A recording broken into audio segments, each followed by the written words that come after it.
This is a Glassbox Media podcast.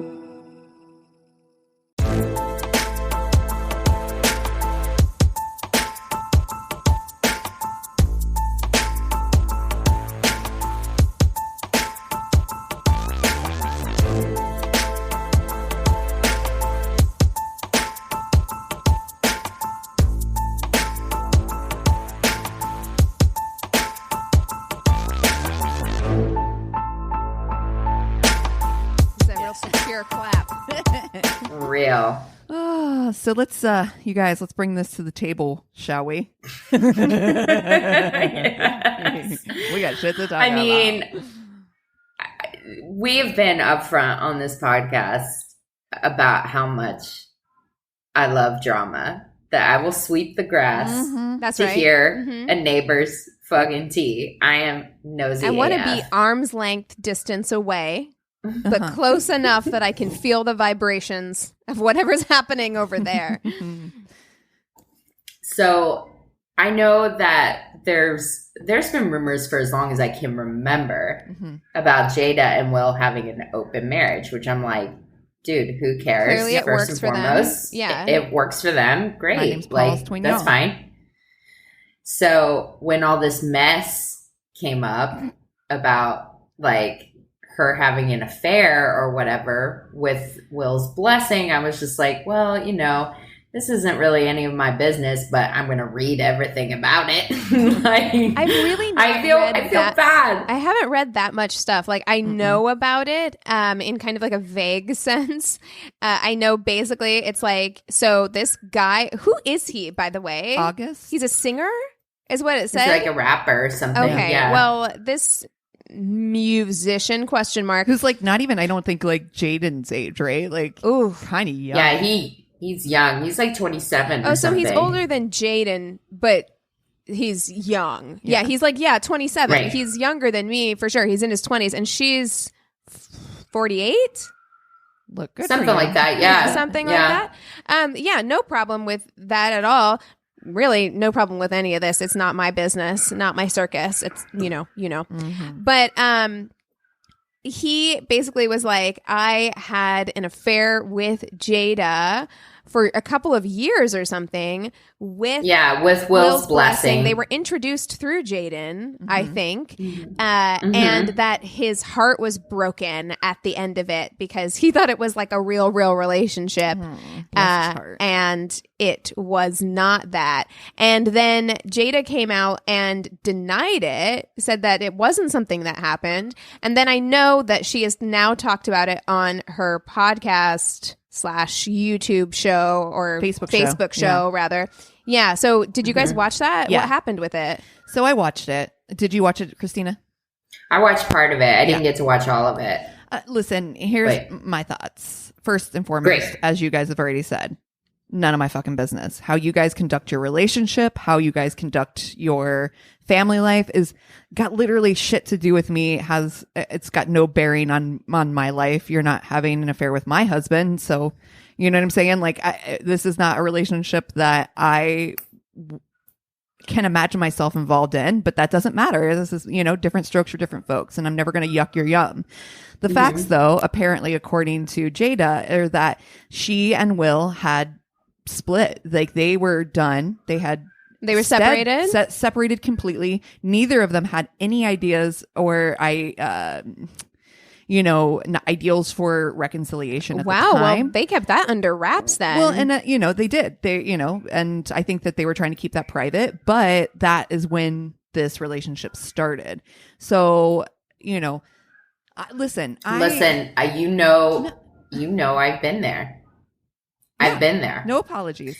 And, you start a relationship with somebody, some kind of pretense, and then, dude, Amy put it the best way. It's just like, you have to be super careful and guard your heart when you are getting involved with somebody that's in a transition like that, because you definitely run the risk of them deciding to not be in that transition anymore and to remain in their marriage. So But you know what? You always run that risk. And so to me, the way that he's choosing to handle this feels very childish to me. To come back and be like, she broke up with me and now I'm sad, and kind of like air all of their dirty laundry. You were in a relationship. The relationship ended, and it ended in a way that you didn't like. And that's life sometimes. Yeah, right. And that it feels vindictive to go public with it afterwards and publicly air all of this stuff. Doesn't feel, because he made a statement where he's like, really, I do believe like he loved her, judging by what he's saying. Like he really truly loved her, and that's why he's so hurt. But if this is someone that you love, why would you put them through this? Right.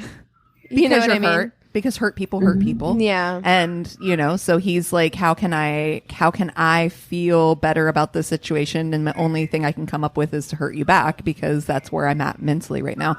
And look, we've all been there. Yeah, it sucks. It sucks for him. It's sad that he's feeling that way. But at the end of the day, this is Jada and Will's relationship. And if they have come to terms with it, then it's none of our fucking business.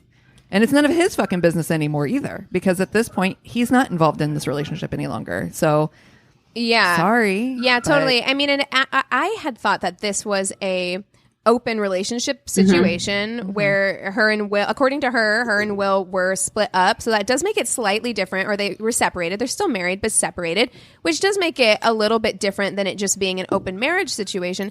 Because to me, when I was thinking that it was an open marriage situation, I was like, yeah, look, you have to go into that. All parties involved need to go into that with the same expectations. Right. Open eyes. Yeah. All eyes need to be open. You cannot have it in the back of your mind. You can't say, yeah, that's fine. That you and Will are together, and, I'm just a part of this relationship with you, Jada, and I understand where we're at. And then in the back of your mind also be thinking, but I really hope it doesn't work out between you and Will. I really hope you choose me. Like, you can't have those feelings. Certainly is what he felt. Absolutely. And I understand that. That's a very human feeling, but you are setting yourself up to get hurt. Oh, yeah. I when know. you go into it like that. Yeah, it is human, though, when your heart gets involved, to not, to not maybe be irrational sometimes. Right. And fantasize, of course. Well, like, you think about what could be, To call it a cheating scandal, though, to me, like, the idea of it being a cheating scandal just feels so fucking ridiculous, because it'd be like, to me, at this point, I'm looking at like, okay, Christina, you're getting divorced. Your divorce is not final. You have no plans at all to ever reconcile with your ex. And so that would be like people saying you're having a cheating scandal with Eric because you're not divorced yet. Yeah. You know what I mean? Well, like, it's so fucking ridiculous. Even if it was an open relationship situation, which is what I thought initially, even if it was that, that's not cheating. That's everybody involved are adults. They should be able to make this decision and handle the situation as adults. Just because somebody was clearly incapable of that doesn't mean that it was a cheating scandal. Right. Yeah. But people love it. And they love tearing down couples that look strong or seem strong. They love seeing that shit deteriorate. It makes things like very, very juicy. Build it up. It's the same thing. This leads into the other thing I wanted to talk about, is that, we all know and are glad that Cops have been canceled. The show Cops. And sorry.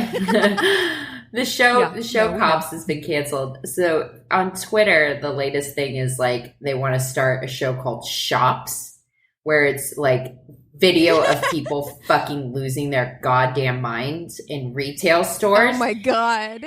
So, okay. I'm here for that. This was on USA Today. I guess you could go on Twitter and it's hashtag Karen's Gone Wild, showing people like literally like going crazy in stores or on the streets, like smartphones, documenting people losing their goddamn minds.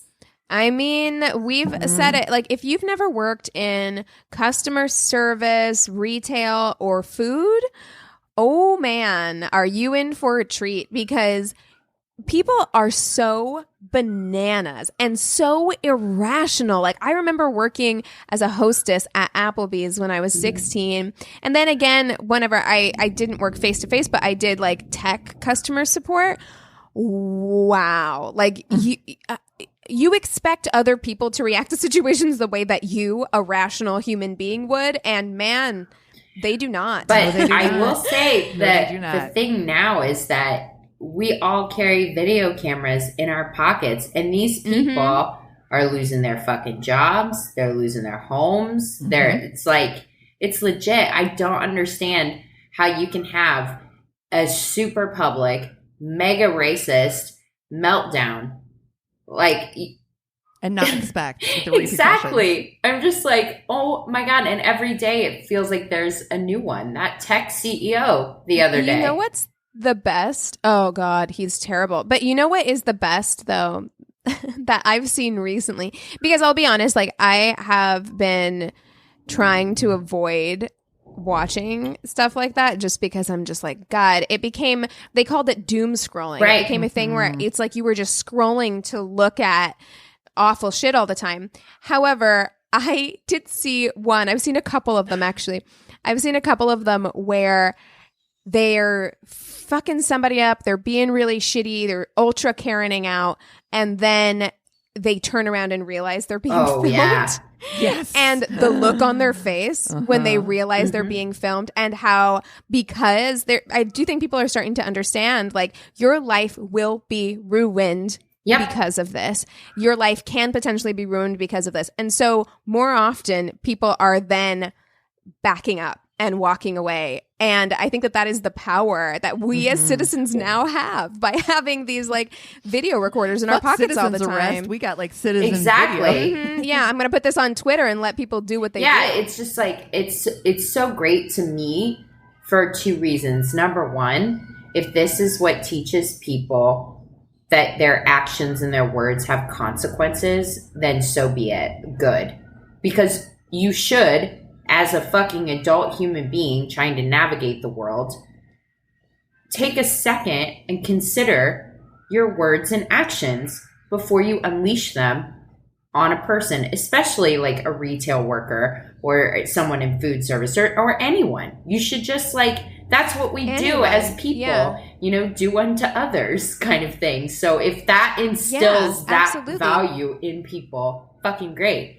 Also, number two, I hope that that's what it's doing, though. I hope it's actually instilling that value instead of just going deeper underground. Because I have a feeling that some people, I mean, it's not going to stop them from being racist or shitty. It's just going to take that somewhere else. But, you know, if it saves that one waitress or waiter or retail worker having to suffer abuse, then it's worth it. Number two is, I am, as the great Marie Kondo is, a big fan of mess. Love mess. I love mess. Love mess. Messy. So I am that person that's just like, there is something about sometimes getting lost in a rabbit hole down those videos where I'm like, especially after the week that I've had that's been like really, really insane and so very much on the Corona coaster that it almost makes you feel better because you're like, well, I didn't have to go through that, luckily. So,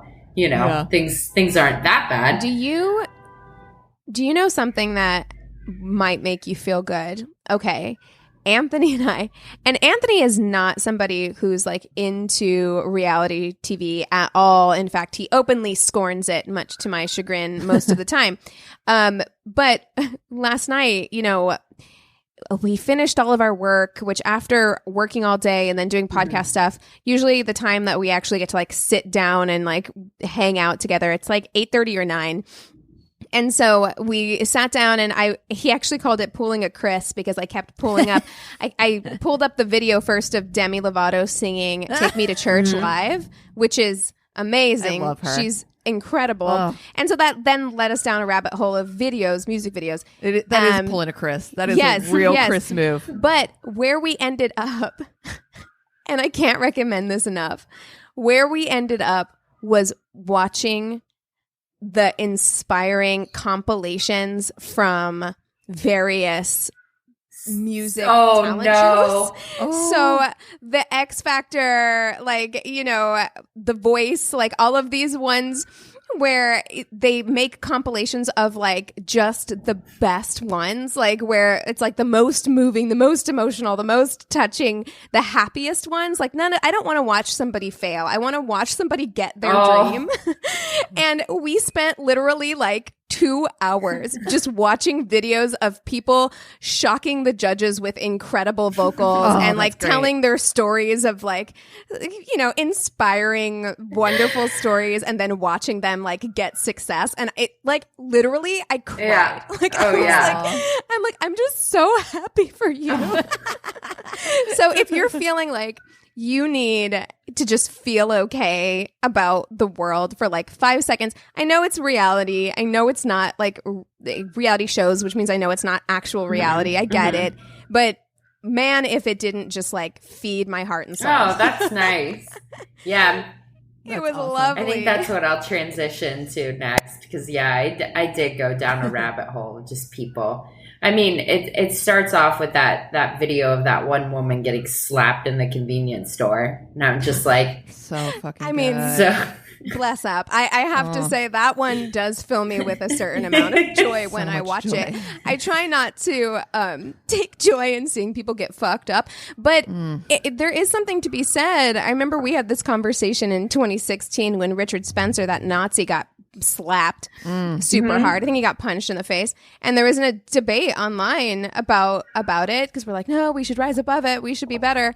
And then there's also the other side that's just like, no, you know what, punch a Nazi. Punch him. What the hell? Your actions have consequences, folks. Stupid games, stupid prizes. I mean, there are times when I see people, again, not advocating violence, but there are times when I see people who are acting out, like on those Karen Gone Wilds or whatever, where I'm just like, oh, you've never been punched in the mouth before. That's the problem. Yeah. Like, nobody has ever like wrecked your life. I can tell. And like, it's just going to take one person. You're going to get in the face of the wrong person. It's funny to me because I feel like, you know, it's these people who are like, we're like the first generation of people who never were raised with spankings. I know this is the most grandma shit to say, but you know what I'm saying? But it does remind me of like people who've just like, you've never had consequences to your actions. But never. You know what? More often than not, though, it's less likely to be millennials or Gen Zers acting like this. Right. No, that's why I said first generation of it. So these are like Gen Xers, it's right? Boomers. Like, I feel like I think these are early Gen Xers. Whenever I was 16, when I was 16, I was working at Applebee's. And so when I was 16, the people who were the middle-aged people were boomers. And it was almost always women. Occasionally it would be men, but it was almost always middle-aged women who would lose their shit. Lose their shit if something didn't go their way. And so I'm just like, y'all are acting like, not you, Cassie, but I'm just very often boomers online will act as though also millennials. Not a boomer, but whoa. No, not you. That's why I said not you. But like boomers online will act as though millennials and Gen Zers are like these hyper entitled. And I'm like, we're entitled because I've seen the way you act whenever somebody brings you like the wrong side of mayonnaise. You know, like, like I asked for sriracha mayo. No, they're not asking for sriracha mayo. Let's be real. Yeah, no, they're not. That's got nothing that flavor. spicy. Excuse me, I asked for regular mayo. You brought me the sriracha super spicy mayo. No, it's true though. Here's a question, because it does seem to be the same age group, regardless of where we are landing. Do you think it's menopause? Do you think these women are like hitting that menopause stream and are like fucking wilding out? Well, but you know, last I checked though, menopause doesn't make you racist. So shit. It doesn't have the side effects of Ambien. No. Oh, fat shit. Didn't somebody use that? Who used that as an excuse? Roseanne. Was it Roseanne? Yes. She was like, oh yeah, I was racist because of Ambien. It was the Ambien. Oh my God. Made me do it. No, I mean, Jesus. I know I get hangry and I can get a little short or whatever, but yeah, you're right. It doesn't make me. No, doesn't make you racist? No, it does not. It doesn't make me yell at a fucking barista about wearing a mask. Yeah. Oh, do you hear she now, Lord. her latest thing is that she feels she's entitled to a cut of the money. So I'm like, she wants to speak to the manager of GoFundMe. Oh, I'm sorry. Wait, what? Oh, okay. Wait, so wait, for wait, people wait, who wait. don't, I need to know. Yeah. So for people who don't know the situation, there was a situation at a Starbucks where a woman was told to leave because she did not have a mask on by a young man. He was like a 21-year-old barista. He's just trying to do his job, right? And he's like, sorry, store policy, you can't be in here for the safety of our customers and ourselves. You need to leave and go get a mask and then you can come back. And she lost her shit. And I love people who tell on themselves, let me tell you, because it was her who took the video. Yeah. She took the video and she's like pointing out, she's following this poor kid through the store. This guy is infringing on my liberties. This guy, blah, blah, blah. Trying to reverse Karen him and out him online. And instead it backfired tremendously. Of course. Because you're a fucking moron. Everyone lashed out at her and they started a GoFundMe for this kid. He's like a 21-year-old musician or whatever. And they started this like GoFundMe for him and it made so much money. And now she's like, hey, I'm entitled to some of that money because I made you famous. Yep. Oh, fuck you, bitch. No, ma'am. No. You're not my manager. That's not how this works. No. You're not my agent. You don't get 15%. Yeah, you know? she doubled down too on the crazy in the interview. She was just like, she went into anti-vax shit and all kinds of stuff. And I was like, yo. And you were vacuuming the grass Yes. out there. Like, what? Speaking of vacuuming the grass, you said that the other day, and I swear to you, I had a vacuum in the grass moment because some dude across the street was straight up yelling in his phone, and it was like just dark enough outside to be like, ooh, what the what? I love it when they let you in on their conversation. That makes me so happy. I'm like, yeah, up that volume. Up that volume like 3 points. And he's like pacing up and down the sidewalk. I'm not mad at you, but I'm just mad at the situation. I'm like, oh, aren't you? Because I hear this. What did she do? I don't know, but I think it was some kind of customer service shit too. So I'm certain he was just losing his fucking mind. I'm all like, listen, again, as somebody who worked in customer support, like over the phone or via text or whatever, or via chat, I get it. Like, I understand because I only contact customer support if I am at the end of my fucking rope. I will do, the internet exists, YouTube exists. I will do everything. I will get on Reddit. I will watch every YouTube video to try and solve this problem myself. And if I can't do it, that's when I call customer support. So I am already at the edge. So I get it. I used to get it when people would call and they're like pissed the moment you get on the phone with them. Like, I understand it. But even then, I like to tell my customer service people, I'm like, I understand that this is not your fault. I totally get that you're just doing your job. I'm just frustrated. Yeah. You know? He was saying those words, but was not inflecting that tone at all. He's screaming it. He's like, what's your number? What's your like employee number? And he's like, my God. He's like, 302 isn't an actual employee number. He's like, I want a real employee. I was like, oh God. Oh my God. Oh, no. And then he's like, I'm not mad at you. I'm like, you're mad at her. You are mad at her. And this poor lady, she is like, all she's doing all day is answering phone calls. Like, oh, that poor woman. Never again do I want to work in that situation. We've talked so much too now about vacuuming the grass that now people are sending us stuff on our Facebook group. I love it. There was somebody that posted somebody who like screenshot behind her, and there was like a couple breaking up in the car next to her, in the parked car next to her.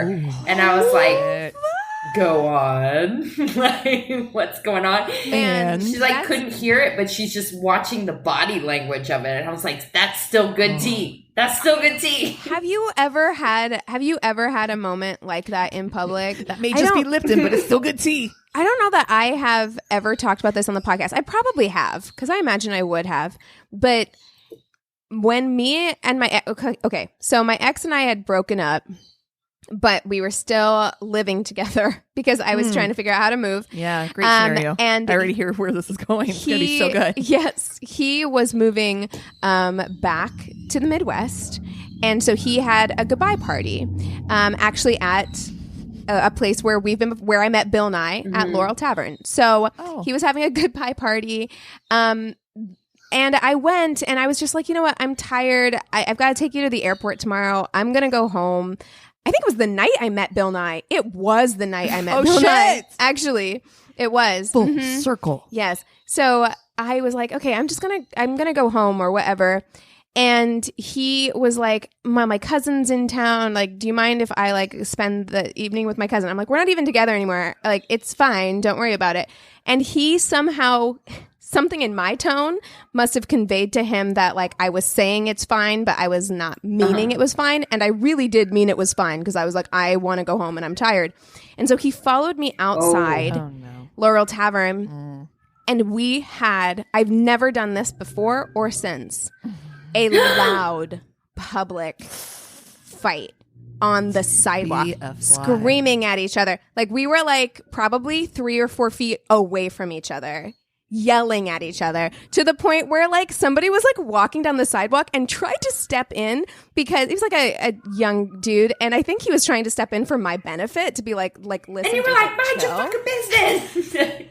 No, I wasn't, but my ex-boyfriend was. He's like, mind your business. This doesn't concern you. And I was just like, oh, fuck, I'm going to go. But I still think about that sometimes because I'm like messy, just like loud. Only like public, a 20-something can do. In front, yes, for sure. I was like 22 or 23, like loud public in front of other people. You guys know Adam and I decided to get a divorce drunk in the back of a Lyft on the way home. Oh, that poor driver. So the amount of tea that fucking Lyft driver had on the way home. Well, I mean, yeah, that's what I was going to say. That poor Lyft driver, or is that the Lyft you want to be driving? Because you're just like, oh shit, you're taking mental notes. You're writing shit down. He's taking the long way. He goes around corners and shit. You're like, wait, why is this drive? This drive is taking a really long time. Oh, man. Well, we have one up on our board that we've been talking about for a while for Fuck, Marry, Kill, and that's Matthew McConaughey characters. You know I love Matthew McConaughey so much. Oh, I do too. Okay, I love this. All right. Okay, so characters. Well, I'm gonna pick his character from Mike. Magic Mike. Ooh, I'm gonna pick. Oh God, I'm gonna pick True Detective. Oh shit! Or do I want Detective? Or dude, do I want Dazed Confused? Matthew McConaughey. Do you want Dazed and Confused? Yeah. But you know what? I feel like we have to throw that in there. So we'll do True Detective, Dazed and Confused, and Magic Mike. Magic Mike. Okay. Well, this one we're gonna definitely fuck, marry, kill. Yeah. Fuck, marry, yeah. I don't feel bad about this at all. Because man, it's a bit of a mess because I think Maria that Kondo will love this episode. I have to say, I think Matthew McConaughey, I love him. I think that he's hot. I think that he's funny. I think that he's actually really, really smart.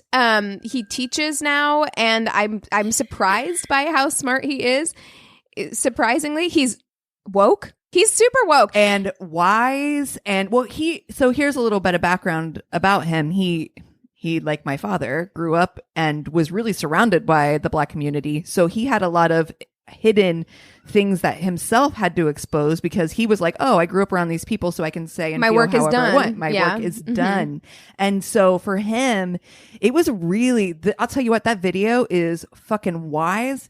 It's eye-opening. I think he's smart. He's surprisingly smart. It is. I couldn't believe my dad, who posts shit, who's like the most pro-Trump shit, posted this, and I was like, this is the wisest, most woke thing you've ever posted. I can't believe you fucking watched it. Wow.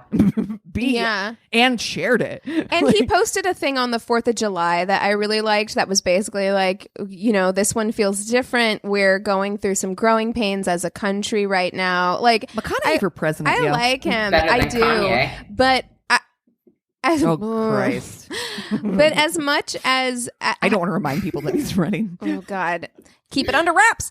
As much as I like Matthew McConaughey, these characters are difficult. They're problematic. Because all of them. They're They have their issues. So the True Detective, he was incredible in True Detective. I thought that he was amazing. But I'm like, that man is haunted. That character is haunted. That is, and I don't know if I want to commit myself. That is the hottest he has ever been. There was something about him in a freaking tucked in shirt. And I was just like, oh my. But here's the problem, Christina. With True Detective McConaughey, you're getting two McConaugheys. Yeah. All right. You're getting the like tucked in McConaughey, the hot, got his shit together. Seems like things are going well for him. And then you have the like 15 years later McConaughey, he's got a ponytail. That's why he looks like he hasn't showered. That's why you don't marry this one. Yeah, you fuck him early and then you get the fuck out. Because I am fucking fuck him early and fuck him out. And I'll have to say, I'm going to be disappointed. I'm going to be disappointed because they did show him like fucking home dude's wife in that show. Didn't look like a great fuck, if I'm honest. It was really... Well, and honestly, 20 seconds. As the case goes on... Yeah, and as the case goes on, he might be able to last longer. He might be able to last longer as he becomes progressively more haunted through the series, but it's going to be a Fox Mulder fuck situation where he is not thinking about you. He's lasting longer because he's literally not thinking about sex at all. Like he's only thinking about the worst things of all time. So yeah, you simply cannot marry him. You can't do it. And I'm not. I got a confession. I got a confession to make. I've never seen Magic Mike. Oh. Well, that's my movie. Oh, for the next... Oh, my God. That's like Crazy in Love. Oh, actually, there is a love story in it. Loosely. Yeah. Very loose. Loose. So I don't know anything about that character except for that he's hot. Okay, so he plays the owner of the male strip club. I see a lot of lawbreakers out there tonight. Oh, I mean... I have seen that clip. He's hot. Yeah. Let's be real. He's terrible in that role. I mean, like, honestly, it's a terrible role. It's a terrible character. Is he a bad person? It's not. Can we not marry him either? Because we absolutely cannot marry Dazed and Confused guy. Well, here's the problem, though. So many people did marry Dazed and Confused guy back in the 70s, and they hopefully grow out of that stage. I don't know, but that's... It's 2020. Nobody's marrying Dazed and Confused guy. We can't do it. Oh, man. Oh, no. I mean, I think you have to marry and then subsequently divorce Magic Mike, Matthew McConaughey. Yeah. You know, he's a businessman, at least. You know what I mean? There you go. Yeah. You might get some money out of it, I guess. At the end. Oh. I mean, you get to be surrounded by a bunch of other hot guys. Huh? And... That's true. You could find your next husband. Yeah. All right. That's what I'm going. Yeah, I suppose that's the only call. You have to marry him. You fuck True Detective. I'm okay. I'll speak for myself. I'll fuck True Detective guy early on and then remain friends, but not fuck him later on because I want to try and fix him. You know, I need him to have somebody in his life for when things get real dark. And you're trying to prevent scraggle hair, McConaughey. I'll be the sacrificial lamb. He's gonna call me drunk on a whole bottle of Seagram 7 at like 3 in the morning. That sounds like a project. It's and work. I'm trying to steer clear of those these days. Yeah, no more projects for me. Look, I know I'm making a mistake. I know it's a mistake. But still, probably what I will do as the resident Pisces in the room. I know. I'm gonna fucking leave him. That's it. One night stand. And then you gotta kill. All right. You gotta kill fucking Dazed and Confused McConaughey. That mustache, criminal. That hair, the way that hair is parted, horrifying. I mean, it looks like a bowl 70s, cut. Though. It's a mess. It screams 70s. Well, and that personality that peaked in high school, still hanging out with high school kids, that's the worst. I hate it. The worst. The worst. He is still better than Ben Affleck in that movie, hard. And Ben Affleck in that movie is the fucking worst human being on the planet. Gross. True. Gross. But I am, so solid. I am 100% with Keegan. Here's my reason for not going for and having to kill McConaughey from Dazed and Confused, which I personally think is the hottest of the Matthew McConaughey's. Because I'm here for that dirty, gross stash, and I think he's so fucking hot in that movie, and I don't give a fuck. I fully disagree. His hair is... He's so tan. He's so tan that his hair is nearly flesh toned. I can't. It is true. It is true. I don't care. But I am going to kill him because you know that is going to be the worst fucking lay of your life. For He sure. is used to fucking a bunch of teenage girls, and your Gross. ass is going to no, that's going to be Oh, fucking it's Dude, there's bad. something about him in that movie that makes me think he wouldn't be able to stay hard. No.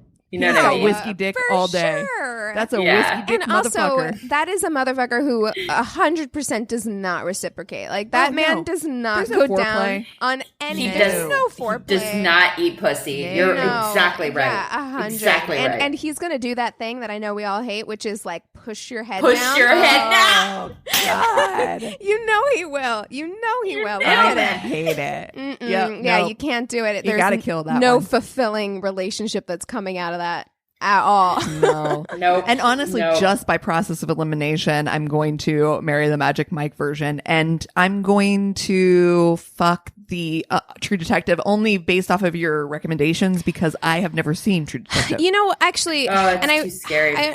Look, I actually think I might change my answer here. Realizing fully that this is a mistake. Potentially a mistake. Keegan, no, you don't marry True Detective like, McConaughey. Hear me out. honey. Hear me out. I've not seen Magic Mike, so I guess I can't really say. But I mean, at least True Detective McConaughey in the beginning, like, he's a justice-oriented person. He seems like a nice human being. Like, maybe if he just had somebody supportive at home. No, Keegan, it doesn't work. You can't fix him. No projects. Fine. No okay, projects. I'll stick with my original answer. You're right. Obviously. This is why I can never be single again. 100%. I'd be like, that one looks broken. Let me take this baby bird home. Yeah. Mend its wing. Let me pull out my I feel like having my toolbox. credit wrecked. Oh, it's bad. It's Shit. bad. You guys want to take 5 and come back with stories? Wait. First of all, this is my worst date. I'm Keegan. I'm Cassie. I'm Christina. Hi. Also, we have 2 new patrons that we need to shout out today. Yes. So I want to give a shout out to Sabrina Motok. Hello. Hi. How are you? Welcome to our Patreon family. Bienvenue. What is up? And also to Michelle Jace. Hi. Thank you for joining us on Patreon. Please let us know if you have any Fuck, Marry, Kill suggestions. We would love to hear them. Let us know which Matthew McConaughey characters we should have included in this. Wait, so Michelle, I think, is actually a friend of the pod, Kelly from Booby and Newbie's friend, who they said that they drove from LA because Kelly moved to Minnesota. Yep. And so they did the drive out together, and she said they were listening to our podcast on the way, and we're like, who raised you? Amazing. So, oh my gosh, I love it. She also, if she's who I'm thinking of, she has the most amazing hair ever. Beautiful, beautiful. So thank you guys so much. It really does mean the world to us to have you in our Patreon family, and we'll get your stickers and pins out to you ASAP. Yay. All right, let's take 5 and we'll come right back with stories. Sounds good.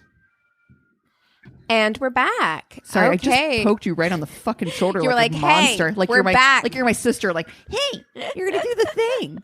I hate poking. Sorry, I actually didn't mean it to be a poke. I hate it too. Like I instantly was like, I'm sorry. You know what? Want to cut my It finger didn't off even now. bother me, but I can't remember the last time I've been poked, actually. Like, No. it didn't bother me, but now that I think about it, I'm like, God, yeah, I haven't been poked in a while, and I have 3 brothers. Can't remember the last time. Anyway, Christina, do you want to kick us off with some stories?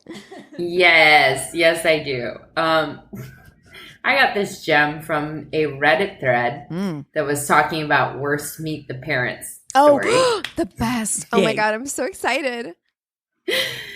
Oh, shit. Me and my ex-girlfriend were already 2 months into our relationship when she wanted to introduce me to her parents. 2 months is acceptable, I feel. Yeah, that's acceptable. Yeah, Totally. acceptable. That's totally. Right. The evening before, we had Mexican food, and I like it really spicy. Oh, no. No. Already, I'm Oh, like, God, no. did your asshole just get torn to pieces at her parents' house? No. I'm so nervous. I ate a lot because I was really hungry that day. Then, the next morning, my stomach started to really hurt. I took 2 painkillers, laid down a little bit, and started to feel better. I went on to the meeting, which was at my girlfriend's home. We had a good conversation about everything, and I thought, her parents are going to get along with me really well. Well, sooner or later, the inevitable massive dump from the meal the day before started to make its way through my digestive system Do you guys... knocked at my asshole. We know... You know what? That's a brilliant way to write that because you know that I am, of the 3 of us, I am the one who's like probably the least like likely to discuss these things in polite society. However, it is a perfect way of putting it because we all know what that feels like. You know it's coming, right? You got like a 15-minute heads up that like stuff's moving. It's traveling on its way. Here I come. The train has left the station. And then when it lands and you're like, okay, we cannot wait one more second. Like we have to go to the bathroom right now. We're here. He said it knocked at his asshole. That's so fucking funny. Oh my God. Whew. Also, the painkiller's effect wore off, so I excused myself to go to the toilet. I've never taken a painkiller for like shit problems. Yeah. You know? Oh, jeez. It's never been that bad. I locked the door, pulled my pants down, and as soon as my butt touched the toilet seat, brown water sprayed out of my ass. Needless to say. Oh my God, I was taking a drink. I almost choked. That's disgusting.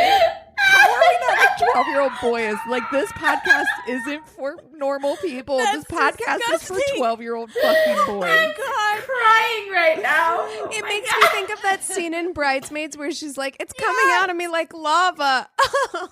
Yes. Oh, I'm disgusted. My God. I'm so disgusted. Needless to say, the sound of my farts were incredibly loud. Oh, no. Oh, and the smell. It was simply disgusting. Oh, no. My dump went on for about 4 to 5 minutes with constant sprays of smelly, watery shit in the toilet. No. Oh, no. We call that a diet starter. Had a situation where you know, like, it, like, you did something very audible, even if it's not audible, it's not quiet for enough. me, like if you can manage to be quiet or whatever, but you know, like you can't help it if something like smells bad. Oh, Jesus. And then you have the cold sweat that sets in when somebody is like waiting outside and they're like, oh yeah, I'm gonna go in and go to the bathroom now, and you're like, wait, no, it smells like Febreze poop. You're gonna know. You need to give it at least 20 minutes. All I can think of is the fact that if there's a dump big enough, like I live in a 1-bedroom apartment. Okay. It's like 550 square feet if I'm lucky. There have been times where I've taken dumps so smelly, it smelled up all the way into the kitchen. Stop. No. Listen, you guys. I grew up with 5 brothers. I have 2 parents and 2 bathrooms in our house. And not to say that, you know, they're like, listen, my brothers and my sister are all a lot older than me, but there was times when we were all there. So I have the lowest threshold of bullshit. If I walk in and it smells like shit after you, I'm not the person like, let's be honest. I'm like, yep, shit happens. Like, you know what I mean? So if you have to shit at somebody's house, let it be my house because I have the most forgiving palate for shit like that. I mean, of course, rationally in my brain, I know this person can't help it. It's fine, but I can't help but just like, is there anything slightly like more disconcerting than walking into a room and unexpectedly smelling somebody else's God. leftover I think shit smell. I think what's worse for me is when you sit down and the toilet seat's warm. There's something about that Ew. I don't like Absolutely that. not. No. Ew. That's the worst. Okay, you nailed it. Oh my I God. nailed And it. when you're in a public, that happens often when, like, back in the days before Corona, when you could actually go to concerts. That's What's when it that? would happen, is because, like, the lines were long and it's just, like, warm ass after warm ass has sat on that seat. And even if you put down, like, a seat cover, which you should, even in times before Corona, even if you put down a seat cover, if you still feel that, like, slight body heat, Yep. No, thank you. Just a reminder of how many different asses have been on there. And, Oh, I okay. like it. that makes me want to get seat covers for my toilet. So. After finishing, my butthole burned like a fucking forest fire. Yep. We call those hot snakes I in this bet. house. Yeah. Please call this episode Hot Snakes. Hot snakes. The green apple quick steps. I wiped my ass, pulled my pants up, and tried to flush. Nothing happened. No. There is nothing worse. There is nothing worse. Has that ever happened to you where you have like the immediate panic of like, what if it doesn't? Have you ever Thank clogged God. someone In else's toilet? Yes, in every situation in which I have found myself in a clogged toilet situation, there has been a plunger. Yes. Thank you, Jesus. Praise Thank God. you, Lord. Right next to the toilet, in which I have been able to properly take care of that business. Hallelujah. Thank Jesus. Amen. Yeah, I've Honestly. never had an overflow situation. Oh, Me God. neither. No, wait, no. So, to give you a brief overlook over the whole situation, I'm at my girlfriend's house, her parents in the living room, waiting for me to return from the toilet while I took a sick dump that smelled like 1,000 dead rats, and now I'm unable to flush the brown sauce swapping in the toilet. Oh my God. Why did you not give us a trigger warning Brown. for this story? Like Brown the imagery. I just had brown gravy the other night, and now I can't ever again, actually. My God, I'm fucking dying. I looked around and found a bucket for cleaning purposes under the wash basin. You can't. I love people's MacGyver solutions. You can't. It's a bad idea. It's a bad idea. I appreciate A for effort, but No. Never, ever, ever try to be a shit MacGyver. You will always make things worse. you're just gonna make it worse. You're going to end up between two window sills like that one lady in Britain. Yeah. She got stuck between the windows trying to get her shit out.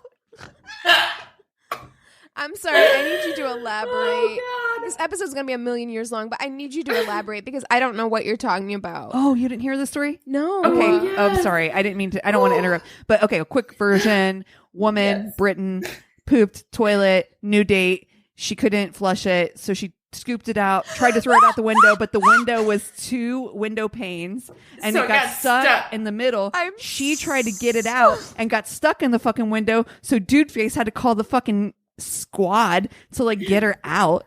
I'm really sorry, happened. first of all, if I yelled in your ear. I'm really trying to not do that anymore. But Yeah. Sorry. okay. Yeah, that's the worst. Never try and MacGyver. And that sounds like something that I might try to do. Like in a panic, throw your shit out the window. Oh, totally. Shit, MacGyver. You find I'm gonna get that later. like under the sink, you find like a fish net that somebody had for their goldfish 5 years ago, and you try and fish your poop out. No, and you get the toilet Oh, paper God. because you're just too worried. catapult You it just out. Get out of there. Oh my God, I just cringe just thinking about wet toilet paper touching wet shit and just trying to fucking deal. Oh my God. I wish we were recording this. I'm gonna throw up. Oh my God, you guys, I'm sorry. Anyway, please All right. just get through this Okay. story. Okay, so All right. I filled the bucket with water from the basin and poured it into the toilet. Right. After about 3 to 4 buckets, the toilet was as clean as before. Yeah. But diarrhea can be a bitch, and after I was finally finished, No. my stomach He started had to to hurt shit again. No. The clever boy that I was, I figured that shitting into the bucket was probably way faster to clean things up again. I knew So it was going to go there. I knew it. I was like, he's going to take a dump in this fucking bucket. I pulled my pants down again, sat on the bucket, and started the whole procedure. Meanwhile, why would you do this? Can we also address that he has now been in this bathroom for like 3 hours, approximately an eternity? Like forever. People are going to call the police because they need to know what's they up. need to do a wellness check on the person in the bathroom. God. Of course, my girlfriend was curious what took so long on the toilet and came to look after me. Well, after the non-functional flush, there was another thing her parents forgot to tell me about, and that was the fact that the lock of the bathroom wasn't closing properly. Oh. She came to see you shitting on a bucket. So there I was, sitting on a plastic bucket full of watery shit, the toilet full of disgusting farts, but why and my girlfriend brought her mother along to the not locked toilet. Sorry. Why? Wait, why? No. Why? No. Why would you do that? Why would you do that? Why would you just walk in? Who just walks in? No. Anybody? No. Who just walks in? You knock Nobody and then you'd just be like, walks in. occupado, like go away. No. I'm sorry. I'm changing my name and I'm leaving town. I'm ghosting the fuck out of this relationship. No hablo. No If hablo. your fucking boyfriend's parents walked in on you shitting in a bucket in their Absolutely not. Oh my God. No, I would die. I would disintegrate into the ground. I would never recover from that I'm shit. gonna zip right out of this skin suit. Furthermore, Ow. you finally bring a guy home to meet your parents. No. And he's shitting in a bucket. No. And you're fucking mad. Could you fucking imagine? Could you fucking imagine? I'm literally in my mind, my parents like the most fucking white bread motherfuckers on the planet, and Chris is shitting into a goddamn bucket. The first time we wouldn't be married right now because he meets them. The first time, I'm like, you don't have enough respect for my bathroom. Like, and you know the mom is looking at that like, that's my cleaning bucket. Like, I fill that with Pine Sol to clean the bathtub. Like, I can't use that anymore. I'm literally sobbing right now, everywhere. crying. Oh my God. Oh, honey. I can just see it so vividly. Oh. Whew. Cassie's left the building. Oh, God. Oh my God. Oh. There is something so anxiety provoking about meeting your significant other's parents in the first place. Like, there is something so like, oh it my literally God. doesn't need to be worse than what it already it is. Like, isn't- no, honestly, was that the end of the story? By the way, like, how does he escape from this? No, Nope, he that doesn't. was it. Why? Why would he not elaborate on what happens next? When we've been married for 50 years. Yeah, did they break Oh, up I know, I immediately? wish. They had to have broken up immediately. I would have moved to another country. Well, he did start the thing while me and my ex-girlfriend. Oh, so true. Wow. Well, mine is going to sound super tame compared to that one, but it is still going to be semi-wild. All right. You don't have a bucket shitter in yours? Listen, I wish. I'm going to start looking. Bucket shitter is going to be my new search. My new search engine. Okay. All right. Wow. All right. I got mine from Reddit as well. Made plans to go to a park and walk some trails. He made sure to tell me to wear sneakers because we'd be doing a lot of walking. Okay, I appreciate that. Yeah, no big he's deal. given you a heads up so that you don't show up wildly overdressed. That's right. So smart. Yeah. Yeah, like appropriately dressed for the occasion. Okay, so no big deal. The day of our plans, it's major storms. Obviously, no hiking, so I just wear jeans and sandals. I get to his house, and the first words out of his mouth are, "I thought I told you to wear sneakers." All right, we're done. Okay, end of date. Goodbye. I'm going home. Don't ever speak to me like that again.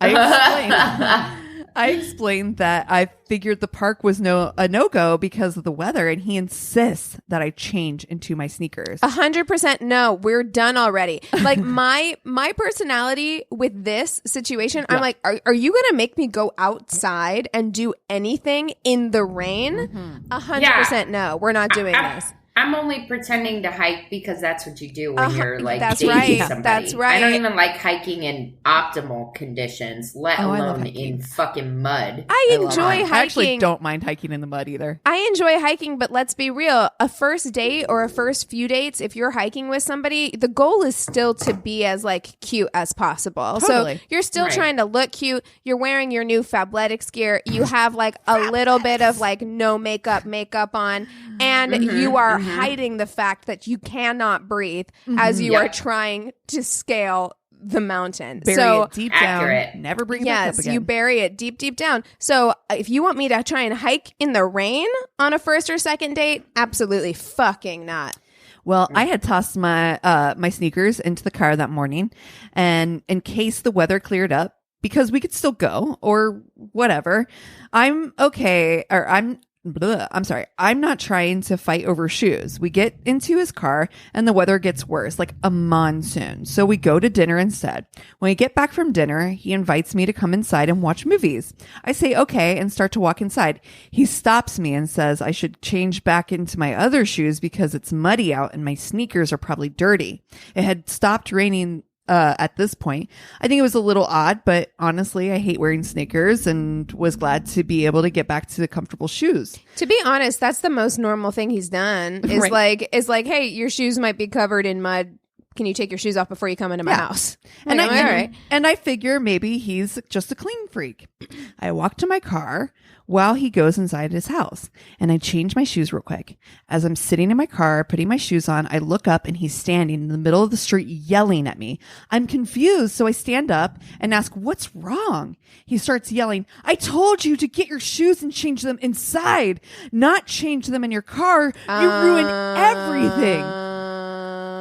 What the fuck? Does he have some kind of weird foot fetish? Did he want to see her change her shoes? He turns around and storms inside his house. I'm so confused. So I walk across the street to his house and the door is open. I take my shoes off and leave them at the porch, thinking maybe he's just super weird about people wearing shoes in his house. I let myself in and he's literally pacing back and forth, breathing heavy, and his face is bright red. Girl, you in danger. Get out. Get out. Get out. He just keeps repeating that I ruined everything and that I didn't listen to him. I, being the idiot that I am, just keep saying, what? I left my shoes on the porch, so I won't get anything on your floors. I don't know what the big deal is. Finally, he goes to sit down on his couch and says, okay, I need to tell you something. I have a foot fetish. And I really wanted to watch you take off your sneakers and socks, but you ruined it. I think I need to go take a walk to cool down. I'm sorry. I think I need to get in my car and speed away immediately. I think you're going to cut off my feet and keep them in a cabinet in your house. I'm going to leave now because that is such an extreme reaction. If that was something that you... Whatever. Again, I'm not going to like yuck anybody's yum. If you have a foot fetish, good for you if you're not hurting anybody. But to have that kind of reaction when you had not communicated that to the person is frightening. Right. Like that's actually scary. It's very controlling. She's like, I literally had no words. I just turned around and walked out. Whatever your fetish is, I'm not judging. I've dated a few guys with foot fetishes. I'm down. But don't make a whole plan to involve someone in your fetish without their knowledge or consent and then get pissed off when the plan doesn't work out. Yeah. God damn. Exactly. Yes. Exactly. Wow. Yikes. Okay. So this is an email that was sent to us. It says, hey, worsties. I previously wrote in the story about the 26-year-old air mattress loving Star-Lord. Do you remember that one? Man. Yes. Great. Yes. But today I come to you with the absolute worst date I've been on. This one is much shorter, but still worth cringing over, and is the one from the 5-word worst date thread I started a while back. Yes. Oh my God. Which For was everybody amazing. that commented on that thread, you Yes. got to elaborate on Everybody, those stories. like, yes, Jesus Christ. PSA to everyone who commented on that thread. We want all of your stories. Put the title, put your 5-word horror stories, dating horror stories title in the subject line, and then tell us the full length story because we want to know. Okay. Ooh, what if we give the one who writes in the best one like a tote or something? Ooh, okay. Ooh, a tote. I'm down Bitch, to you do that. Okay. Let's do a giveaway. Yeah. Giveaway for sure. So yeah, if anyone commented on the 5-word worst date story, you guys are already entered into the contest. All you have to do is write in the worst date story with that, and you'll be entered to win a tote. And you know what? I'm even willing to extend that if you are not in our Facebook group and you didn't write in on the original thread, but you have a good one that you can sum up in 5 words in the subject line and then give us the full length story in the body, please do so. And you will also be included in the giveaway. I like it. I love it. Okay. Let's do So until August 1st? Yep. Okay. Sounds good. For the month of July. You have all of July. Let's do it. Okay. Time to set the scene. I was 19 and had just moved back from Texas from a pilgrimage to Pennsylvania to try and figure out who I was. Who goes to Pennsylvania for that? All I can picture is that she did like an eat, pray, love situation, but like in Amish country, like in Through the fucking US. like Lancaster, Her Pennsylvania. eat part was like cheese curds. Exactly. Yeah. 100%. Yeah. She's having like she's praying in a barn. Quaker you know prayers. what I'm saying? For sure. While there, I found myself in a super crappy, abusive relationship. When I finally realized it was time to leave my toxic situation, I called my best friend on a Tuesday. She flew out on the Friday, and we drove the trip from Pennsylvania to Texas. This is the same friend who rescued me from the last date, so really, she's my soulmate. Aw. That's Aw. amazing. Your Love friend, her. you called your friend, you said you were in trouble and you needed her. She flew out that fucking week and drove with you Would back. same. That's Would same. amazing. 100. Amazing. Would Yep. same. After moving back, I was trying to get back into a dating groove and matched with this guy who we'll call Alex on Tinder. He was 24 and pretty all right and normal looking. I just love that way of describing it. He was all right. He's pretty normal all right. looking. Yeah. That's high praise for Tinder. He was 24. Oh, wait, I said that already. He played competitive disc golf and lived in a town 3 hours away and would always send me unsolicited dick videos. What? Before we had even met. No. Videos. Okay, backtrack. Sir. We have to break this down. First of all, competitive disc golf. Okay. Again, you guys, It's a find thing. your I joy. get You know, seek your passion. I think Yeah. that is all wonderful. If it's something that brings you joy and keeps you in shape, go for it. But I in don't this know how in shape you get. When I mean, disc golf, I think you have to do some like running around, right? Well, no, you just walk. no, It's like golf. You just walk. but and- I've done it before. We used to play frisbee golf in Ohio. There were some frisbee it's golf. disc golf, Christina. Oh, yeah, frisbee golf for people that don't take it seriously. But You're not playing Um, regulation, clearly. exactly. But it can make your arm tired after a while, I guess. You know? It's definitely not a Oh, contact sport. Let's put it that way. Oh man. Be Okay. a lot cooler if it was. Be a It lot would, cooler if you actually. did. Matthew McConaughey. Okay. He played competitive disc golf, lived in a town 3 hours away. So X and X. And he would always send me unsolicited dick videos before we had even met.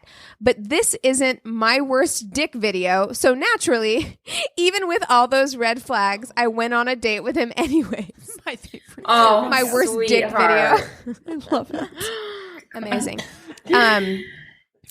Video. That's so Aggressive. So much. I feel like a video is very Yeah. aggressive. It's Like a lot. A Yeah. lot.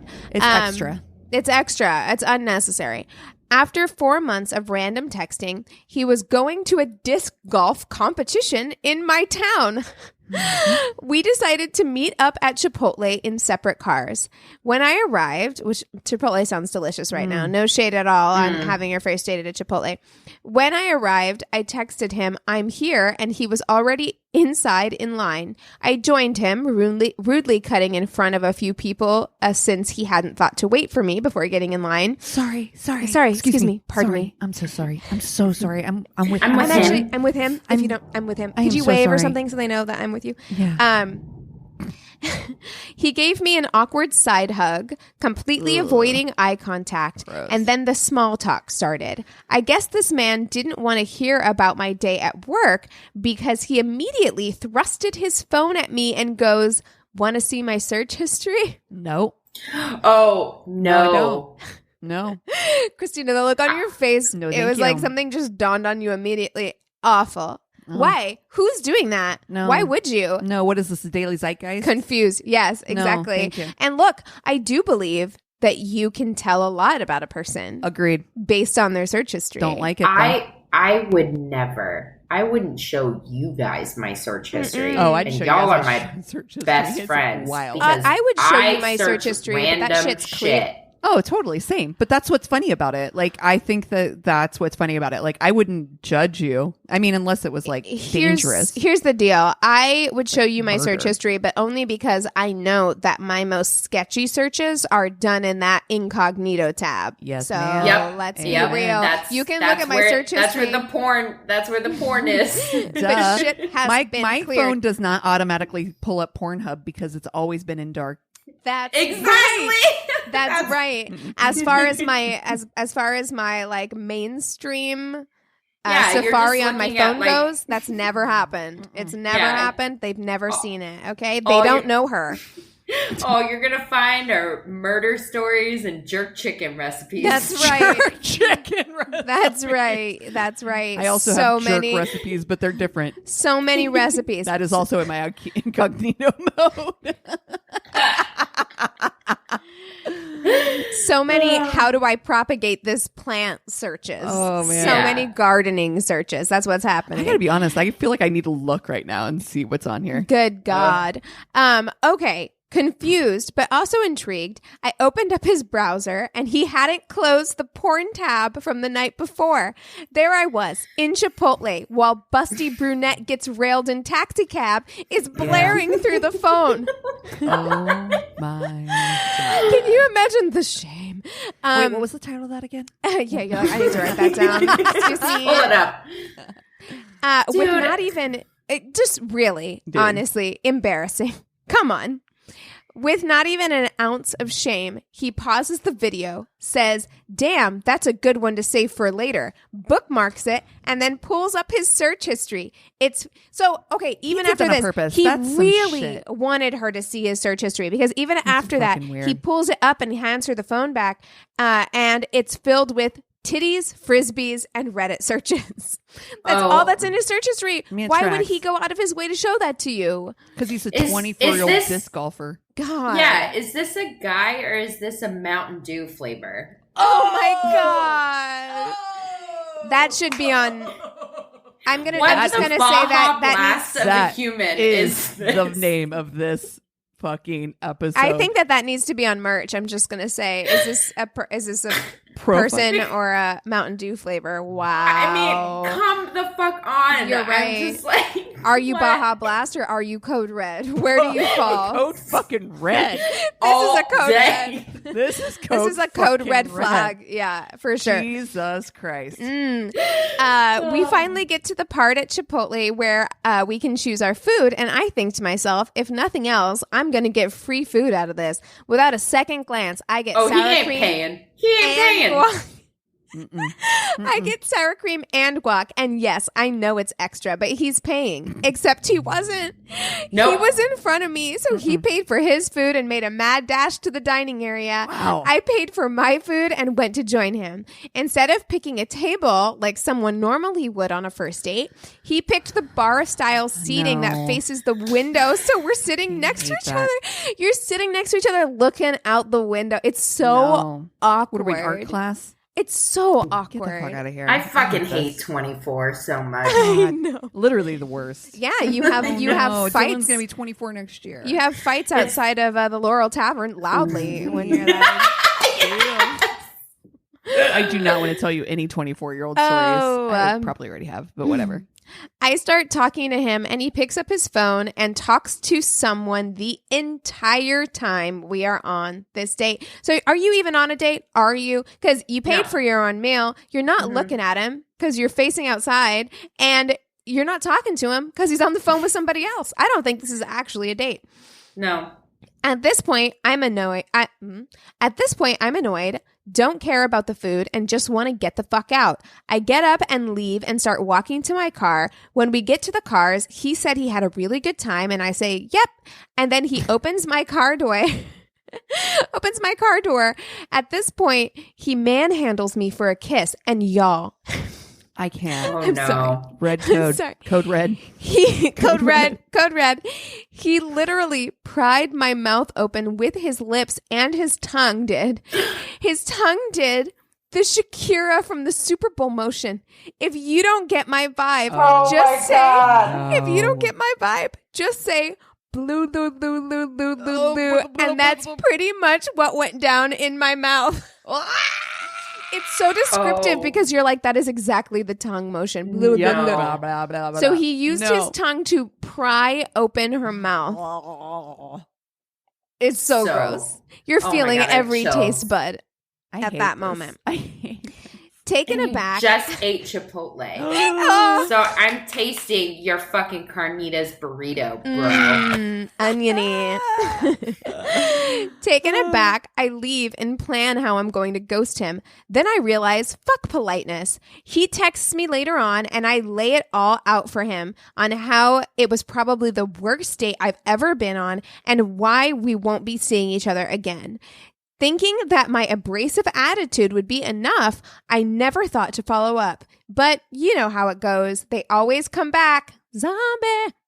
And Yep. once a year for the next 4 years, like clockwork, he messages me the classic, hey, hope you're doing well. Wow. And I ignore it. I hope you appreciate this story. And I know I'm not as good at descriptive writing as John is, but I just felt like y'all needed to know. Wow. Dude, amazing. Listen, I hope he's in your phone as Mountain Dew Code Red. I hope so too. Danger, danger, danger.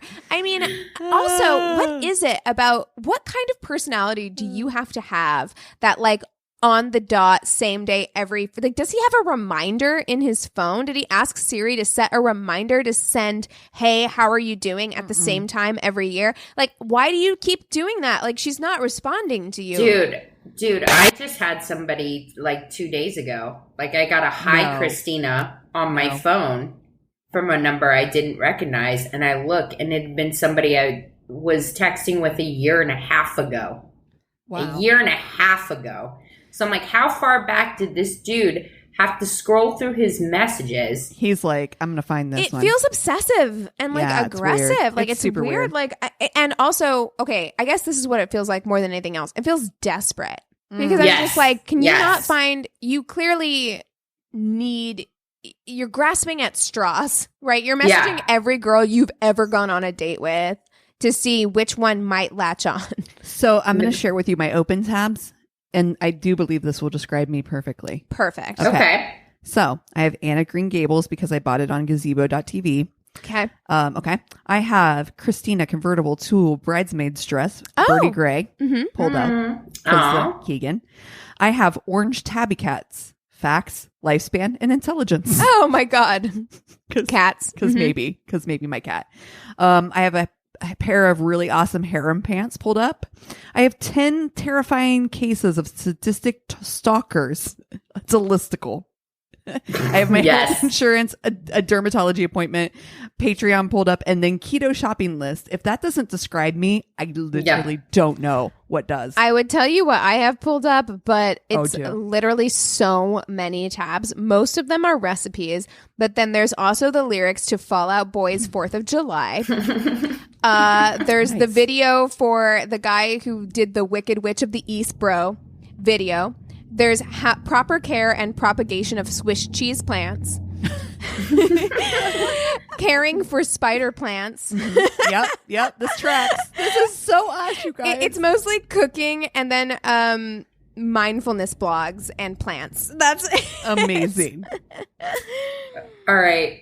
Mine is Unsolved Mysteries. Where is Xavier DuPont now? Yes. Oh, so you watched that video? I haven't seen Yeah. it. Or that Don't tell me. episode. Don't tell me. Don't tell me. It's Haven't French. seen It's all in French. Oh, bullshit.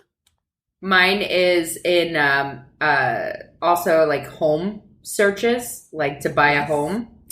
Curology. Hell is other people. Google search because I wanted to know who said that quote. Amazing. This is these are so telling, you guys. Yes, they are. Honestly. LA restaurant owner closes doors following mask-related incidents. That's on there too. Mm-hmm. There's the thing for my crazy in love coming up, and then a jerk chicken recipe from the New York Times. You were right. Amazing. There You you were go. right about jerking your chicken. Amazing. That's right. Wow. You know what? We should do guys. this every week where we just This say is- what our open tabs are. I'm not gonna lie; those have been my open tabs for quite a while. I know. Me too. I I know, didn't I'm even the tell worst you at all of closing them either because I've got like an embarrassing number of open tabs. Oh, But you're good. We'd be such good guests for Daily Zeitgeist. if Miles, they'll ever Jack. fucking call me. Sophia was on this week. It was actually really good. I love Sophia Alexandra. I do too. She's amazing. Anyway, all right. We are ready for your fucking crazy in love business. Ready. I am ready to give it to you. I found a good one, and it is pretty infuriating. Are you guys Okay. I'm ready. My heart is open. Okay. Okay. I'm going to tell you the story of Mark and Jennair Gerardot. So, Mark Gerardot met Jennair for the first time in the summer of 1986 in Fort Wayne, Indiana. Yeah, first- picture it. Huge hair, so much Aquanet. Mhm. I love Fort Wayne. First of all, I got like the vast majority of my information from 2020 episode. Great. So, I like which it. is like Dateline's Light. cousin. It's Yeah. Diet Dateline. Yeah, Exactly. it really is. It's like Dateline's cousin who's always admired Dateline and wants to be like him so bad, but like isn't quite. Isn't. If Dateline was Red Bull, Yeah. 2020 is Monster. 100. Yeah. Mm-hmm. So they were both teenagers in 86, and she was working at a Taco Bell, and Mark remembers it clearly. He True. like Love. it was even quoted as saying like she made Brown look really, really good. Oh, She- Back whenever Taco Bell's uniforms were brown. Right. Yeah. First of all, let's discuss that. Secondly, you Horrible. know, like, what do you think his order was? Like, keep in mind, Can I this be is honest? before Taco Bell got crazy. Can I be honest? I did not realize that's what he was saying when he said that she made Brown look good. Oh, no. Sorry. No. I was like, She's ooh, I white. don't like that. So I don't I got vaguely racist, but okay, here we go. yeah, no. No, their He was uniforms talking used about to the be uniform. brown. They used to be brown. Yeah, and like, which is a weird choice. It's a strange choice. But yeah, what do you think his order was? Because this is before Taco Bell had Oh, like.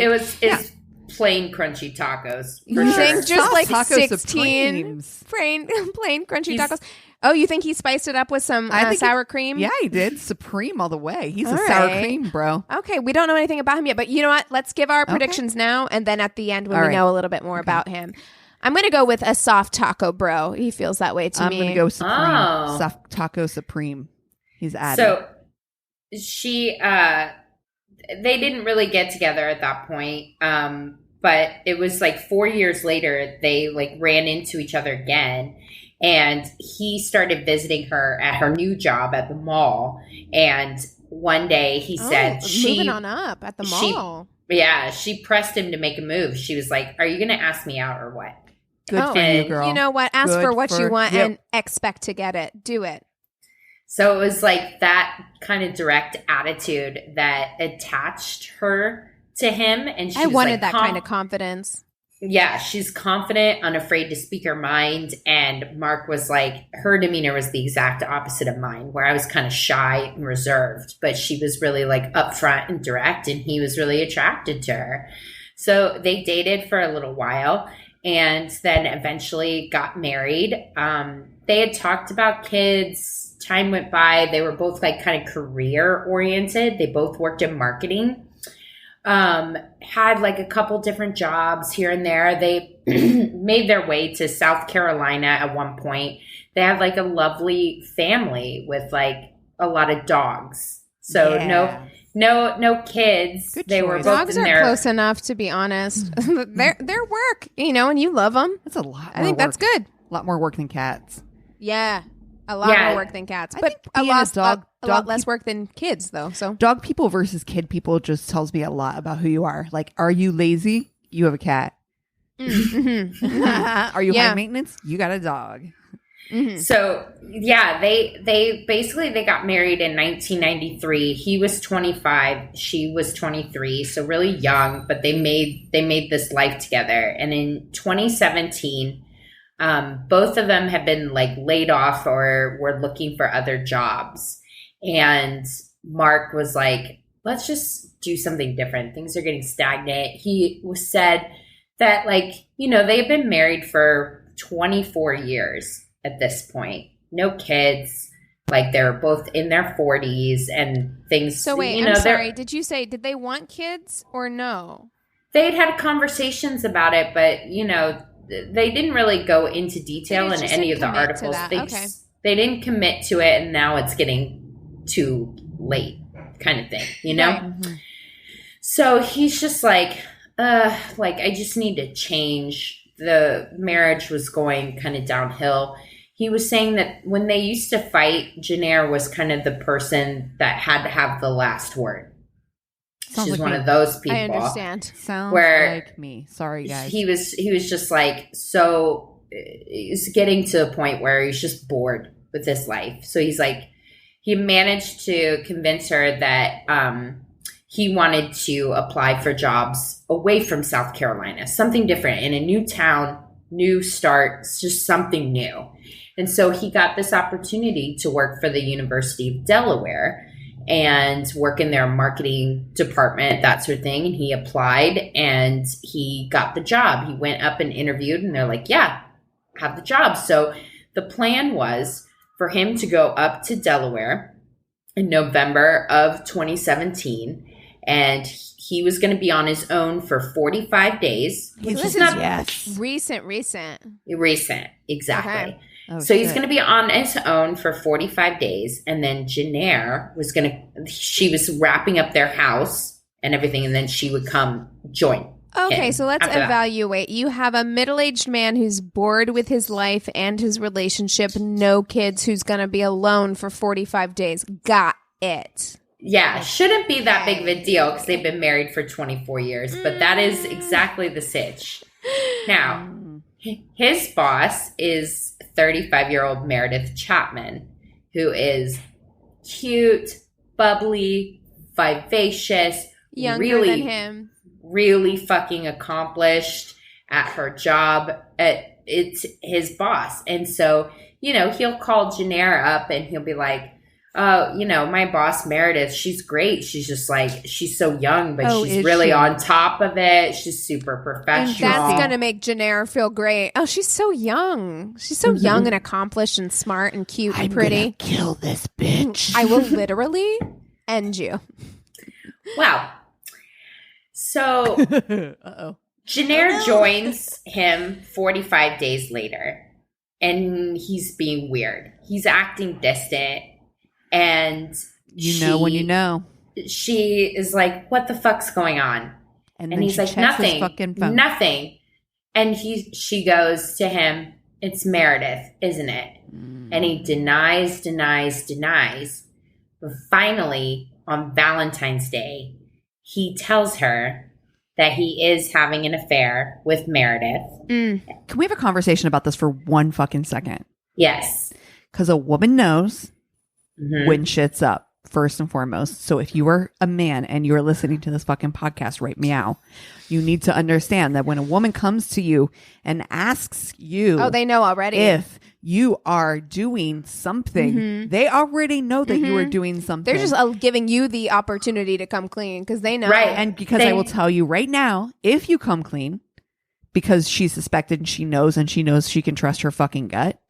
If you come clean real quick, like, and you fucking just be honest, I promise you it will be way fucking better than the consequences of you fucking lying, like gaslighting, fucking and saying having to you're backpedal. crazy, nothing's going on. To be honest, that goes for everything. Like, in my life, and everybody does this, I think we have like self-preservation kicks in, and you want to protect yourself. You want to protect the idea of who you are to that person and also to yourself. I feel like there is this massive preservation that comes in where you try and lie your way out of things. I've done it. I think most people have done that, where they try and like, you want to protect this idea so much that you will lie. But at the end of the day, you are absolutely creating more stress than if you just came clean and told the truth from the beginning. Just tell the truth. I'm such a narcissist that even if I fuck up, I will fully admit that I did, because I will also deny that it was a fuck up, because I will somehow turn it into, yeah, but that was right? Oh, it wasn't? Yeah, you're like, but I've spent 16 hours doing somersaults in my brain to justify how actually I did the right thing, even though it seems real shitty. But I will admit when I'm wrong. I do a lot of fucked up shit, but I will admit when I'm wrong. As you should. So he finally does admit to the affair. And that's when she admits, yeah, I fucking knew you did, because I hired a company to clone your phone. Ooh. And I've been listening to all your calls, messages, and reading all your texts. Damn, she did the work. She did it. She did that. Bitch, she did it. Oh my God. She did extra. Dude, I want all our men to listen to this episode just be scared. Are you scared? Are you scared? Dude, I didn't even know you could do this shit. Just fucking wait. So he's like, wait, what? First of all, you can do that? So he's like, that's fucked up. Please don't spy on me. You ruined my trust. And she's like, excuse me, what? I ruined your trust? I mean, to be honest, okay, here's the thing. Clearly, this is a sick relationship, because neither thing should happen, all right? You shouldn't put spyware on your husband's phone. It is violating. That is something that is deeply personal. But at the same time, it's very hypocritical for you to come and say that I ruined your trust, sir. Sir. Yep. Oh, I ruined your trust. You're fucking someone piece else. Of shit.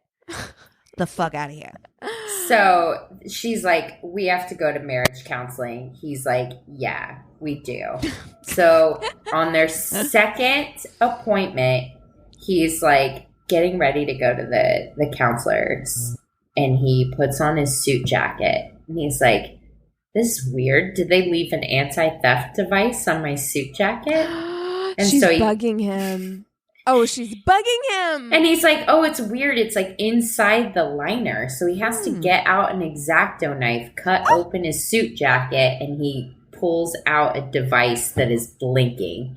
And it is a recording device. Damn.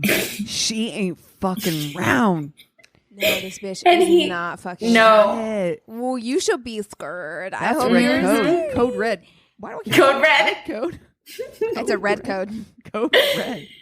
So he's like, all right, we're fucking done. Like I'm not doing this. I'm in love with Meredith. We're getting a divorce. And she's like, excuse me? And this whole idea that they were going to fix the marriage in counseling comes out that he was never really interested in fixing it. He was doing it to basically lay the groundwork for being able to get a divorce. He tells her, all right, listen, like, we just moved to Delaware. You don't have a job yet, and you don't know anybody here.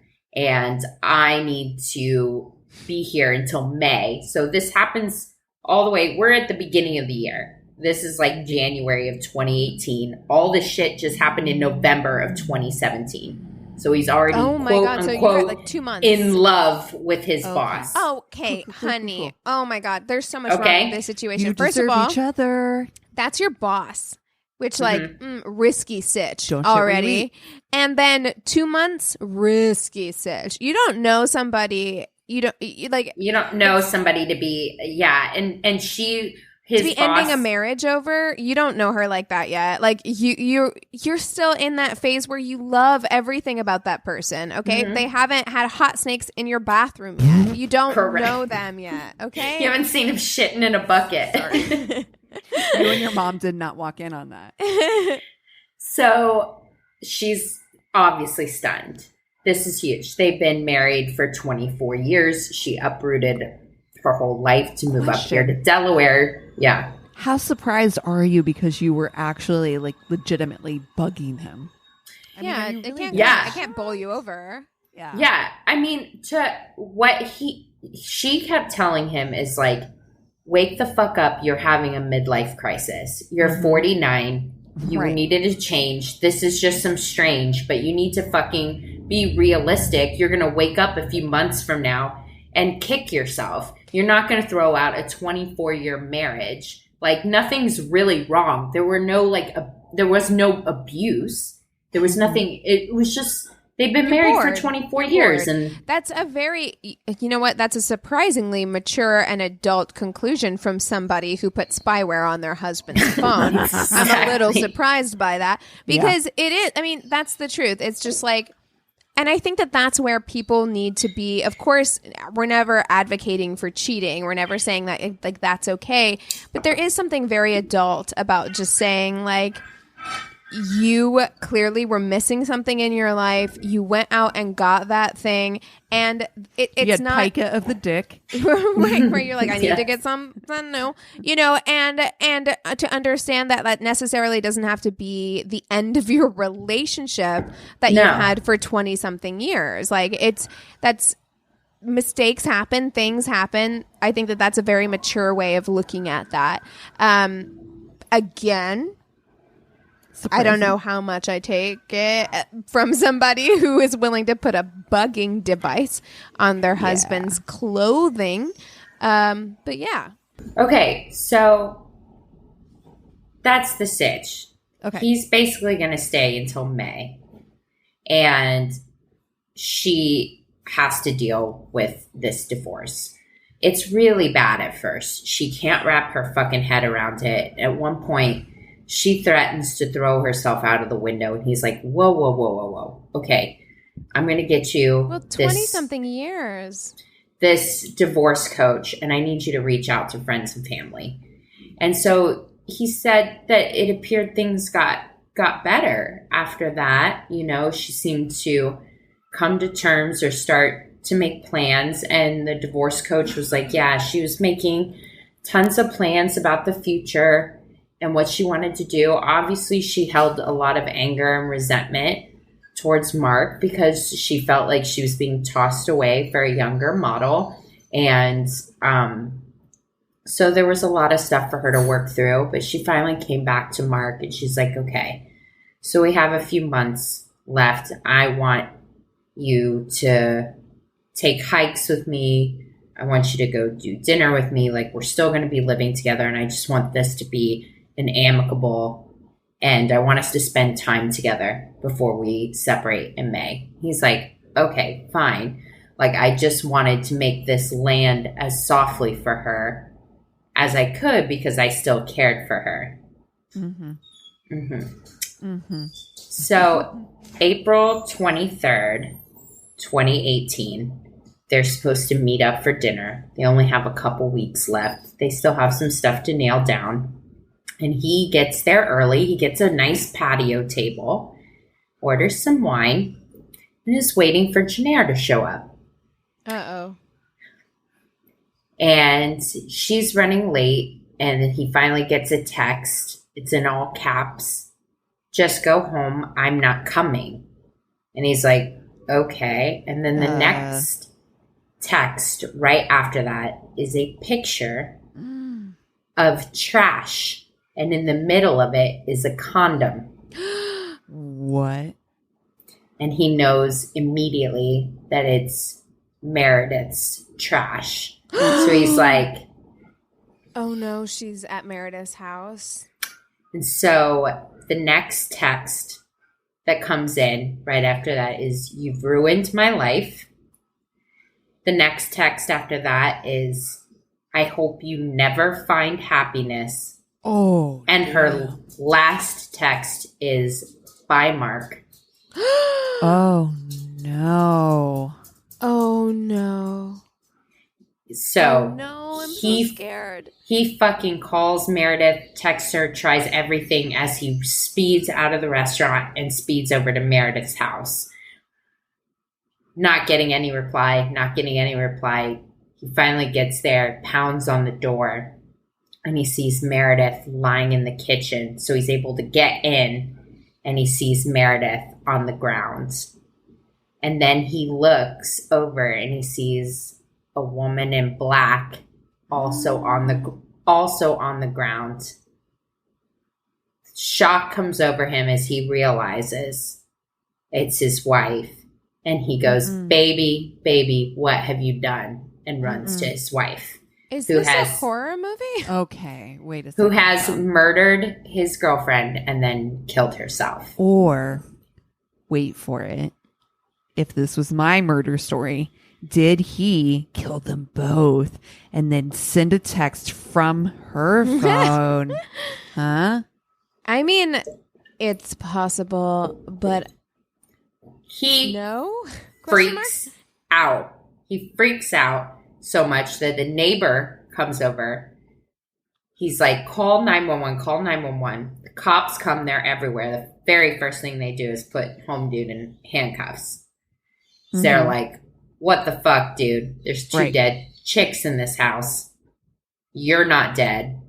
What the fuck happened? Yeah, they subscribe to the Cassie Yeah, my theory. Well, it didn't take them long to piece together because they couldn't even find, they're like, how did these women end up being shot? He didn't even realize they were shot. And it took them a while to find the murder weapon because it was actually underneath Jennair. She had fallen on it after she shot herself. So they piece it together. They're like, okay, so, you know, your wife murdered your girlfriend and then herself. And he's fucking devastated, obviously. That's big enough news. Oh, you've lost them both. Yeah. Is trying to process what happened. And so he then starts digging through her financials.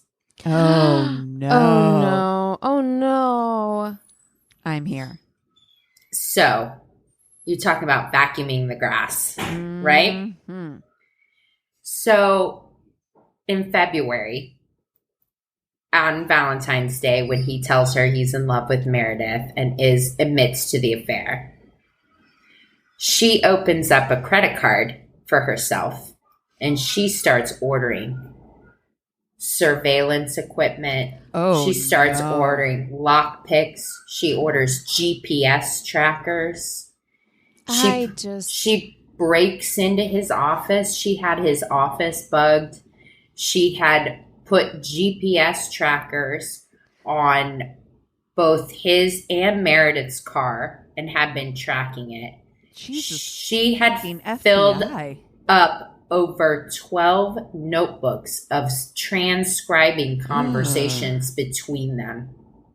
She should have 12 been in the fucking FBI. notebooks of written. She could have been gone to good use, and yet here she is fucking around with some fuck boy. It's unnecessary. Like, that's the thing. It's just like, in what so often, this is a perfect Crazy in Love, by the way, Christina. This is perfect. It's a perfect Crazy in Love.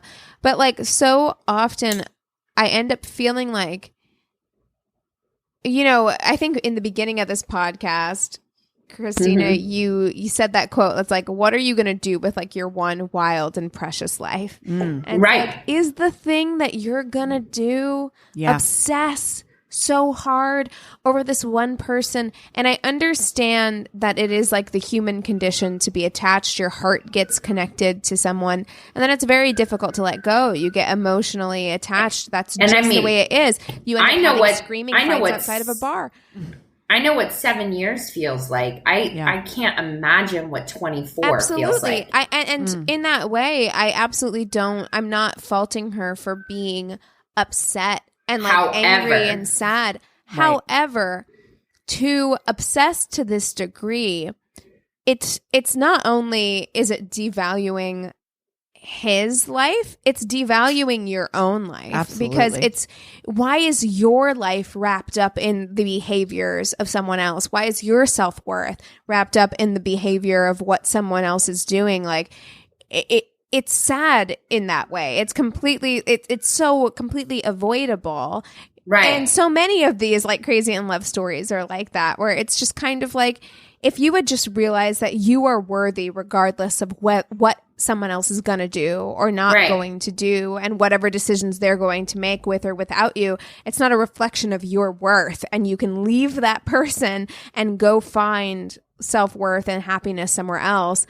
No, without you're having right. to completely destroy this person's life or your life. No one gets to determine your self-worth but you. Yeah.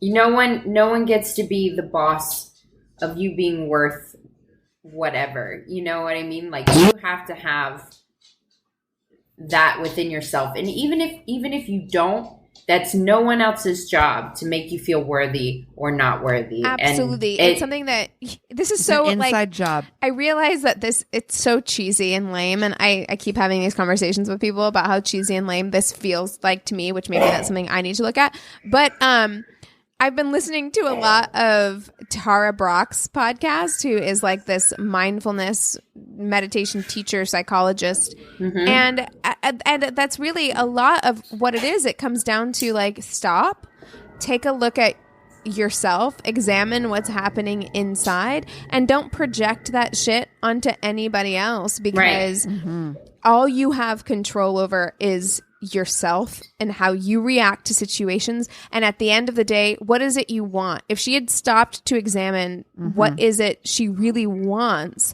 I'm sure it wasn't for her to be gone, to kill someone else, to ruin these lives. That's not what she wanted. She was coming from a place of extreme hurt, and she reacted and responded in an incredibly damaging way. No, she had the ultimate last word. You know what I mean? If that's the way that she argued, she was just like, bye, Mark, bye. And that, right, I'm not going to give you a chance. But also, like, where is that coming from? Like, what is that? Like, it's so... and what does it serve? Does it really, like, serve you? Did it serve you? Did you come out of it feeling like... No, and it's incredibly sad, because the way that she's described by people, especially when she was younger, is that she was just confident and fucking upfront. And you know, like, I think sometimes it is easy when you become part of a couple to maybe lose pieces of yourself. And it makes me sad that when confronted with losing Mark, she didn't feel like she had enough self to stand on her own. And it breaks my heart, because it seemed like she was such a confident young lady that but I think sometimes people who project that confidence, it's even harder for them when they lose control, or like when they lose something. Do you know what I mean? Because it's just like their self-worth or their self-identity is wrapped up in being this incredible, wonderful, confident person. And then when somebody doesn't want you, like, what does that say? What does that make you have to look at? Yeah. Like, as a person, you know, I don't know. That's... So not only did she have, like, all the notebooks of all the transcribed things, she'd even recorded her own conversations. So if you watch this 2020, it's called The Affair. And, like, you can hear her recorded conversations with her. And you can hear, I mean, it's chilling. It's really chilling. You can hear the conversations with him and her anger, her resentment, it's just like unbridled. And like, you hear the conversations between him and Meredith too. And it's just really sad, because in the middle of all this, you know, like Mark was saying, they all got painted negatively by the media. Mark is the fucking philandering husband. Meredith as the other woman. And then Jennair is the murderer. The crazy murderer. So like no one came out on fucking top for this story. And it's just so, to me, so tragic. Such a mix of people where I feel like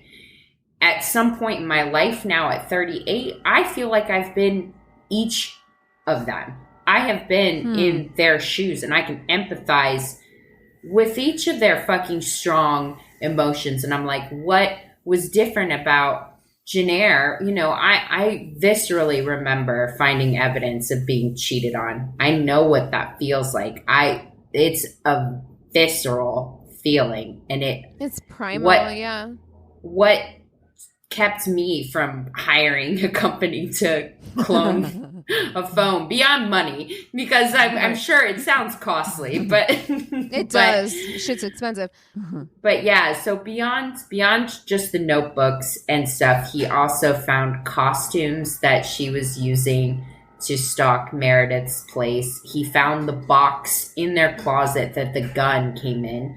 He found the receipts for firing range. So this whole time when she's talking to this divorce coach, Sheila, this lady Sheila was like, I had no idea she was that angry. I knew she was angry, but I didn't know, you know. Sure. And she had been going to the firing range. She even like recorded one of their conversations when she was on the way back from a firing range. He's like, what are you up to right now? She's like, oh, just running errands, you know. And well, here's the thing that I hope people take out of it is just like, the hurt. I feel like this has been the theme through this entire thing. When we started off talking about August, what's his face with Jada Pinkett Smith, it's like the hurt is human. Feeling upset is human because your heart's involved in something, and it's otherworldly. It's like our feelings. We can't try and decipher where that comes from or why we're feeling the way that we're feeling. However, like you should keep in mind that like your self-worth, your purpose, like it should not get tangled up in what someone else chooses to do or not do to you. Yeah. It cannot, because if you allow that to happen, you can get obsessive. Like you have to be able, no matter how hurt you are, to draw a line and say, your decisions are your own and like mine are my own. And like, that's it. Yeah. And also, like we were saying at the beginning, your actions have consequences. And for Jennair and for Meredith, and even for Mark, because he's alive. He was interviewed through the whole 2020, and she ruined 3 lives. She ended 2 and ruined 1. Absolutely. And you can say that, you know, all of them were involved. These were all parties that were involved in ruining each other's lives. Like you can say that, but at the end of the day, Jennair had a choice that she could have made to move on and be happy. And she couldn't do it because she was hurt. And yes, it is also a case of like, maybe try not to hurt people. Don't cheat on people. Don't do those things that push people to that degree. But at the end of the day, your choices are your own and they're your own responsibility. And Jennair should have walked away. Yeah. I mean, he definitely feels responsible. You know, he says that, you know, I wish I wouldn't have hurt her because I loved her. I still love her. And I wish I could take it back.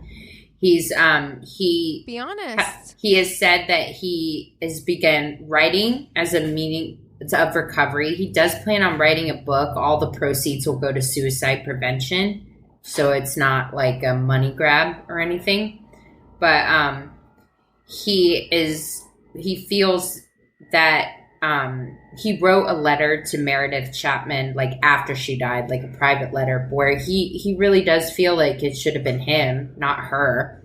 Like that Jennair was mad at him. Yeah, well, there's truth in that for sure. Well, also too though, isn't that the ultimate though punishment? We talked about that. Yeah, just talked about that, and we did a Crazy in Love movie episode for Patreon on Invisible Man, and that's exactly what he says to her. He's like, I'm not going to hurt you. I'm going to hurt the people around you.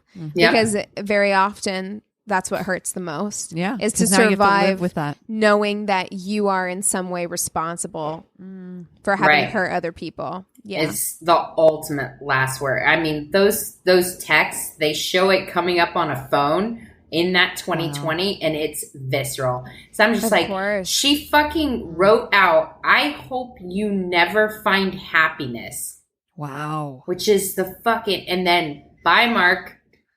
Yo, Wow. chills. I was Woof. like, fuck me, dude, that's harsh. And if you love somebody, honestly, like, true love isn't possession.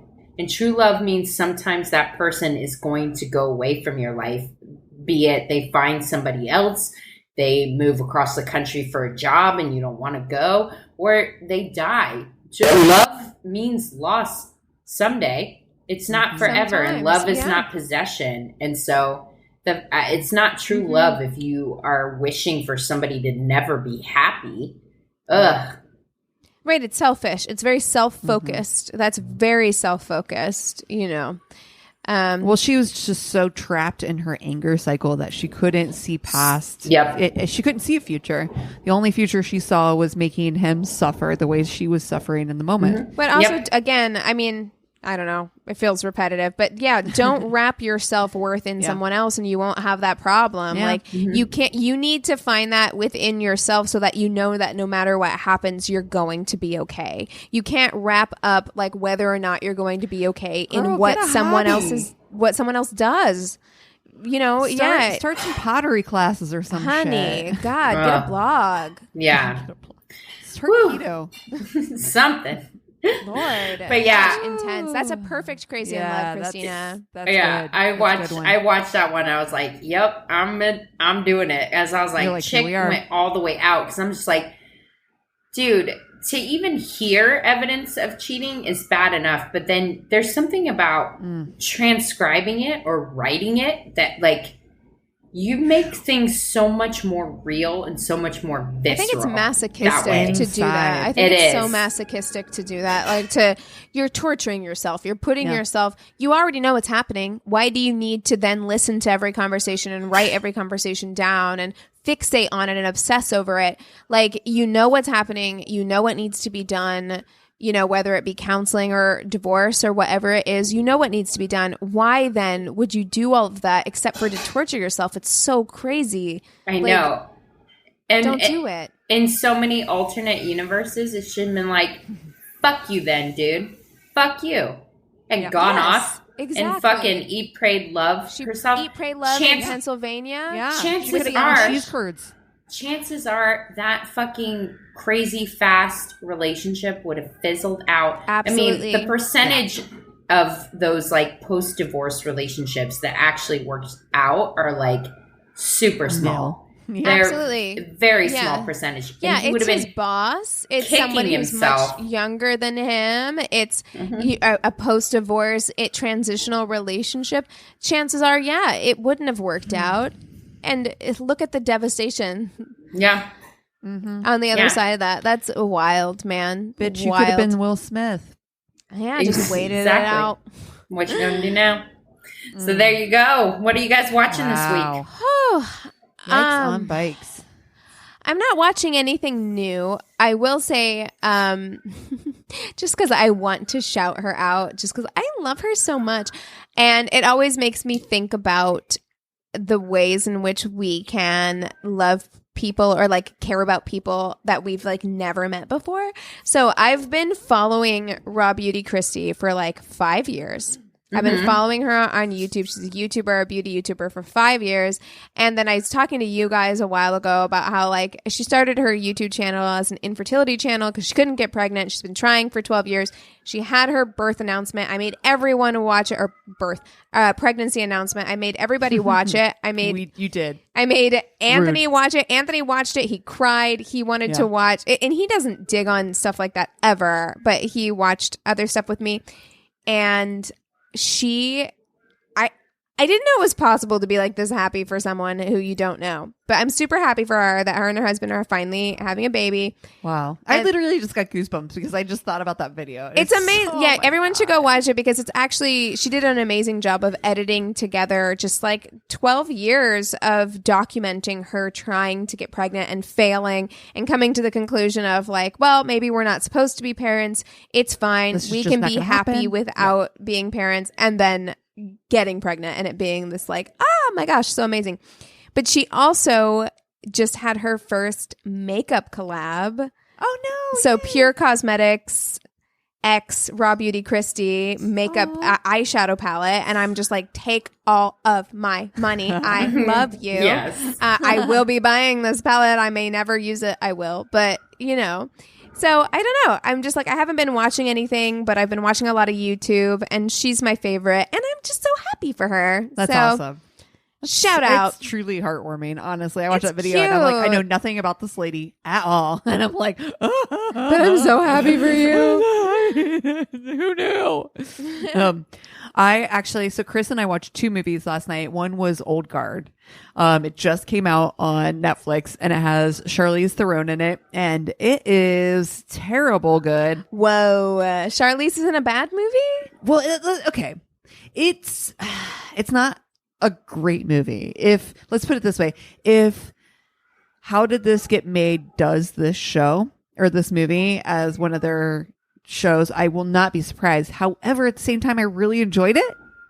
Okay. You know what I mean? Entertaining, but bad. Entertaining, but it was not like great. Not a great piece of cinematic mastery. Suspend disbelief all day. What's it about? So it's about, so there are a bunch of like mercenary type warrior people who also happen to be immortal.